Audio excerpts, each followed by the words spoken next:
اور پھر اس سے بھی بڑی بات یہ ہے کہ رات کا پچھلا پہر بھی ہے، اور پچھلا پہر ویسے ہی دعا کے لیے قابل قبول، مقبولیت کا وقت ہے۔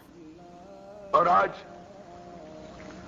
کون جانے کہ یہی رات شب قدر کی رات، کس کو پتا؟ نبی کائنات صلی اللہ علیہ وسلم نے فرمایا یہ انہی 5 طاق راتوں میں سے کسی ایک رات میں ہوتی ہے۔ فیہا یفرق کل امر حکیم، اس رات مومنوں کے لیے ان کی قسمتوں کی تقسیم ہوتی ہے، زندگی، مال، قسمت۔ اس لیے اس رات میں گر گڑا کے اس انداز سے اپنے رب سے مانگو کہ رب عطا کر،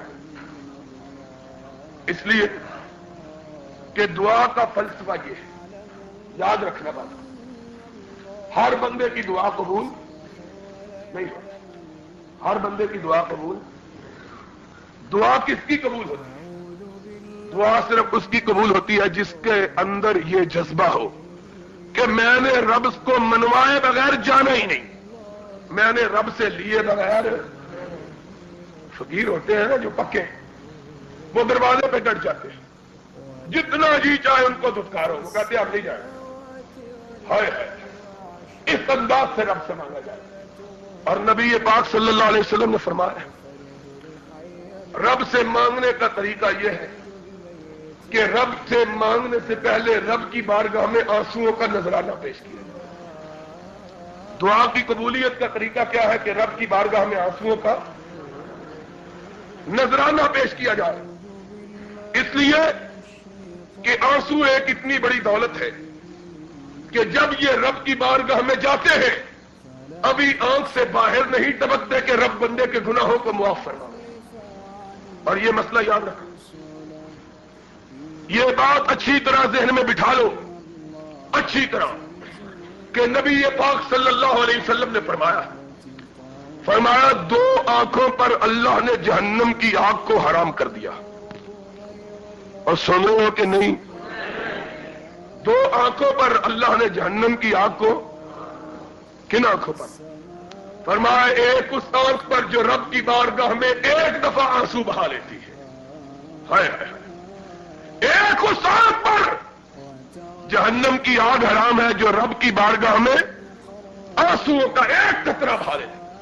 فرمایا مومن کی آنکھ سے آنسوؤں کا ایک قطرہ نکلتا ہے، رب اس آنکھ پر جہنم کو حرام کر دیتا ہے۔ اور دوسری وہ آنکھ جو اللہ کے لیے مومنوں کی حفاظت کے لیے جاگتی رہتی ہے۔ لوگوں، اس عقیدے کے ساتھ مانگنا چاہیے کہ جو کچھ عطا کرنا ہے رب نے عطا کرنا، اور رب اگر نہ دے تو ساری کائنات مل کے دے سکتی، اس عقیدے کے ساتھ، اور پھر اس یقین کے ساتھ کہ ساری دنیا مل کے نہیں دے سکتی، اکیلا رب ہی دے سکتا۔ ساری دنیا مل کے کون دے سکتا ہے؟ اکیلا رب۔ دعا کے آداب ہیں، دعا مانگنے کے کچھ آداب ہیں۔ دعا کا ادب یہ ہے کہ آدمی باوضو ہو، آدمی جنہوں نے وضو نہیں کیا وہ اٹھ کے وضو کر لے۔ دوسرا دعا کا طریقہ یہ ہے، کر لے، آپ کا انتظار کیا جائے گا، جن کا وضو نہیں ہے وہ وضو کر لے۔ فرمایا لوگوں، ساری عبادات کے اندر دعا کی حیثیت یہ ہے جو پورے انسانی جسم میں دماغ کی ہوتی ہے۔ آپ کے الفاظ ہیں الدعاء مخ العبادہ، دعا عبادتوں کا خلاصہ ہے، عبادتوں کا مغز ہے۔ ایک حدیث میں آیا ہے نبی پاک صلی اللہ علیہ وسلم نے ارشاد فرمایا، آپ نے فرمایا مومن کی دعا خدا کی تقدیر کو بدل دیتی ہے۔ تیسری حدیث پاک میں نبی پاک صلی اللہ علیہ وسلم نے ارشاد فرمایا ہے، فرمایا مومن کا آخری ہتھیار، جب سارے ہتھیار کند ہو جائے تو سب سے آخری ہتھیار جو مومن کے پاس ہوتا ہے وہ دعا کا ہوتا ہے۔ اس لیے دعا کے چند آداب ہیں، ان کو پیش نظر رکھنا چاہیے۔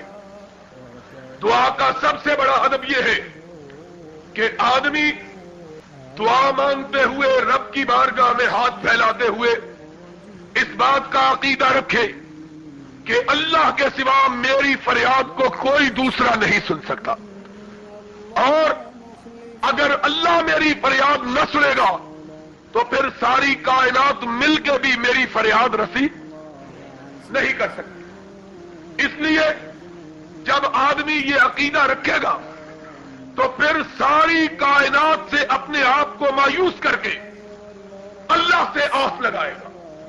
اسی طرح جس طرح حضرت یعقوب علیہ السلام نے حضرت یوسف علیہ السلام کی گمشدگی پر یہ کہا تھا، انما اشکو بثی وحزنی الی اللہ، اے اللہ دنیا میں ساری امیدیں ٹوٹ چکی ہیں، اب اگر کائنات میں کوئی امید باقی ہے تو صرف تیری بارگاہ کی امید باقی ہے۔